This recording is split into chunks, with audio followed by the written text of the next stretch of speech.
টাকনোর উপরে প্যান্ট কেটে পড়া, একটা ভয় তৈরি করা হয়েছে।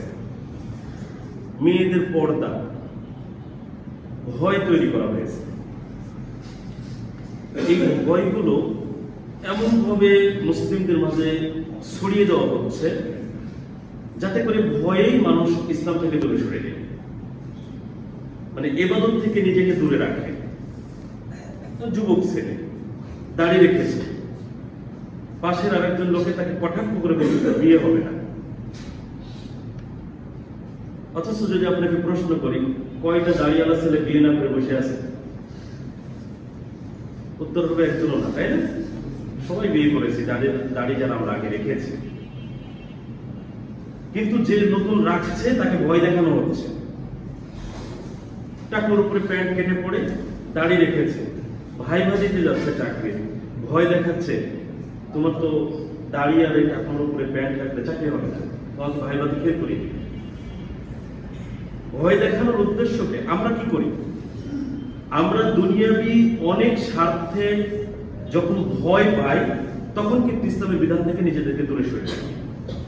এটা একটা বাস্তবতা আছে এবং কোরআন সুন্নাহ দ্বারা প্রমাণিত। শয়তান তার বন্ধুদেরকে ভয় দেখায়, আর আল্লাহ তাআলা কোরআনে এই কথাও জানিয়ে দিয়েছেন শয়তান মানুষকে তার সাথে জাহান্নামে সঙ্গী করতে চায়। তাহলে ইবাদত থেকে যদি আমাদেরকে ভয়ভীতি দেখিয়ে দূরে সরাতে না পারে তাহলে আমাদেরকে সঙ্গী কিভাবে করবে? এই জন্য ভয় ঢুকিয়ে দিয়েছে ইসলাম মানার ব্যাপারে। আর এগুলো লালন করে কে? এগুলো লালন করে আমার আপনার পরিবারের সন্তানরা। যে সন্তানটা বাড়িতে থাকা অবস্থায় সালাত আদায় করত, ভালো ব্যবহার করত, বিনম্র ছিল, সেই বিশ্ববিদ্যালয়ে ভর্তি হওয়ার পরে ইসলামের সবচেয়ে ঘোর বিরোধী। অন্য আরেকটি দাঁড়িয়ালা ছেলেকে দেখলেও কটাক্ষ করে, একটা বোরখা পরা হিজাব পরা মেয়েকে দেখলে সে কটাক্ষ করে, অথচ সে মুসলিম ঘরের একটা সন্তান। ওখানে কি পরিবর্তন হচ্ছে এবং অনেক ছেলে মেয়ে ওই পরিবেশে গিয়ে নিজের ধর্মকর্মগুলোকে ছেড়ে দিচ্ছে। কেন? ভয়ে। এই ভয়গুলো ঢুকিয়ে দিয়েছে কে? শয়তান। কার মাধ্যমে? শয়তানের যারা সহচর তাদের মাধ্যমে। কেন? শয়তান চায় ইবাদত বন্দেগী থেকে এরা দূরে থাকুক এবং আমার সাথে জাহান্নামে সঙ্গী হোক। ইসলাম কেন মানব? আল্লাহ সুবহানাহু ওয়া তাআলা সূরা আল ইমরানের 19 নম্বর আয়াতে বলেছেন ইন্নাদ দীনা ইনদাল্লাহিল ইসলাম। নিশ্চয় আল্লাহর নিকটে একমাত্র গ্রহণযোগ্য মনোনীত জীবন ব্যবস্থার নাম হচ্ছে ইসলাম। এখানে একটু কথা বোঝার আছে।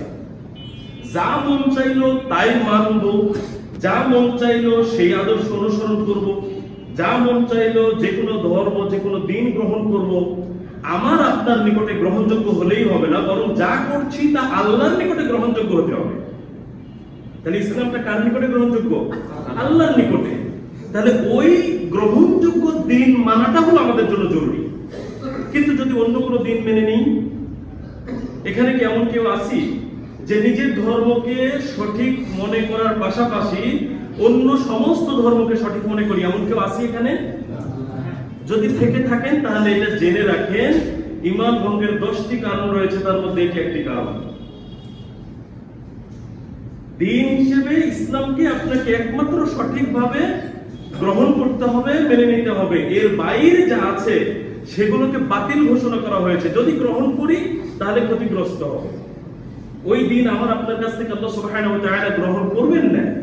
আল্লাহ সুবহানাহু ওয়া তাআলা সূরা আল ইমরানের 85 নম্বর আয়াতে বলেছেন ওয়া মান ইয়াবতাগি গায়রাল ইসলামি দীনান, যে ব্যক্তি ইসলাম ব্যতীত অন্য কোনো দিনকে অন্য কোনো ধর্মকে গ্রহণ করবে ফালা ইউকবালা মিনহু, তার নিকট থেকে তা গ্রহণ করা হবে না। তাহলে এইবার দেখেন ইসলাম যখন এসেছে তখন ইসলাম ব্যতীত সমস্ত কিছু আমাদের জন্য অগ্রহণীয় হয়ে গেছে।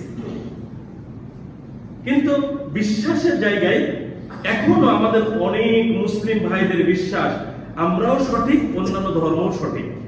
আমরা ইবাদত করলে যেমন জান্নাতে যেতে পারবো, অন্যান্য ধর্মের পদ্ধতিতে ইবাদত করলেও তারাও স্বর্গে পৌঁছাবে, এটা অনেকের বিশ্বাস।